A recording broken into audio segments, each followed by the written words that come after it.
اس ہفتے افغانستان کے دورے کے دوران صدر اوباما نے افغانستان میں موجود امریکی فوجیوں سے ایک خطاب کے دوران کہا کہ افغانستان میں امریکی کارروائیوں کا مقصد ہے افغانستان کے ساتھ شراکت داری کے مواقع پیدا کرنا اور امریکہ کو دہشت گرد حملوں سے محفوظ رکھنا۔ ہم اس ملک کو دہشت گردوں کی پناہ گاہ نہیں بننے دیں گے جو امریکہ پر پھر سے حملہ کر سکیں۔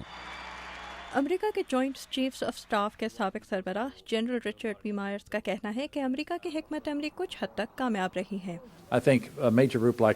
میں سمجھتا ہوں کہ القاعدہ اب عالمی سطح پر اپنی کارروائیوں میں محدود ہو گئی ہے اور اسے اب اتنی آزادی حاصل نہیں جتنی اسے 9/11 سے پہلے حاصل تھی۔ یہ ایک اچھی بات ہے، لیکن میں نہیں سمجھتا کہ ہم انتہا پسندی کی جڑ کا خاتمہ کر رہے ہیں۔ میں سمجھتا ہوں کہ ہمیں اپنی حکمت عملی میں فوجی قوت کے علاوہ دوسرے ذرائع کا استعمال بھی بہتر طریقے سے کرنا چاہیے، مثلاً اقتصادی قوت، سیاسی قوت، تعلیم اور معلومات کی قوت۔ میں سمجھتا ہوں کہ اب تک ہماری حکمت عملی کا انحصار ضرورت سے زیادہ فوج پر رہا ہے۔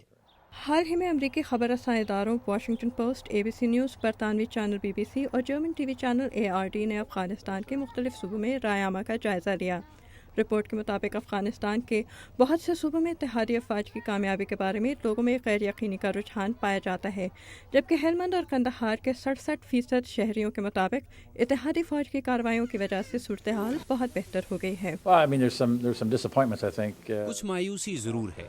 افغانستان کے بعض علاقوں میں امریکی حکمت عملی کی کامیابی کے بارے میں لوگوں کے تاثرات میں کچھ تبدیلی آئی ہے، لیکن ہلمند کے صوبے میں قندھار میں صورتحال کے بارے میں لوگوں کے زیادہ مثبت تاثرات ہیں، دونوں اقتصادی صورتحال اور بین الاقوامی حکمت عملی کے نتائج کے حوالے سے۔ اس میں دونوں رجحانات موجود ہیں۔ ایک بات جو میرے لیے کچھ باعث حیرت تھی وہ یہ تھی کہ بیشتر افغان طالبان کو سیاسی عمل کا حصہ بنتا دیکھنا چاہتے ہیں، لیکن وہ یہ نہیں چاہتے کہ طالبان ایک مرتبہ پھر اقتدار میں آئیں۔ رائے عامہ کے اس سروے میں شامل تقریباً 50% افغان یہ چاہتے ہیں کہ امریکہ اور نیٹو 2011 میں اتحادی فوج کو افغانستان سے ہٹانا شروع کر دے۔ امریکی صدر باراک اوباما نے حال ہی میں اس عمل کے لیے 2014 کی تاریخ مقرر کی ہے۔